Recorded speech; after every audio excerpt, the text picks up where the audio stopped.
का नी कहाँ गइनी मम्मी जी कबे कहतनी कि का बाटे का नहीं थे बता द का नी केने चल गइनी यहाँ के रहती तब नु बताइती शाम के बेरा होई तो घर में हई नहीं के तो हाउ नहीं के का करतल बुजी चाची बुची जी ई नहीं के होटी बन में कैसे अब बिना का चावल बना दे कल बिना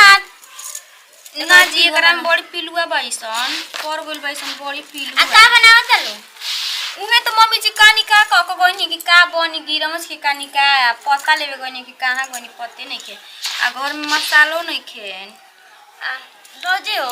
काजी एगो बात कही काहे इतना बहुत दिन से हम सोचत रहनी है ना कि तोरा से कही लेकिन कह नहीं पाता आज सोचनी है आज भौजी से कहिए के रह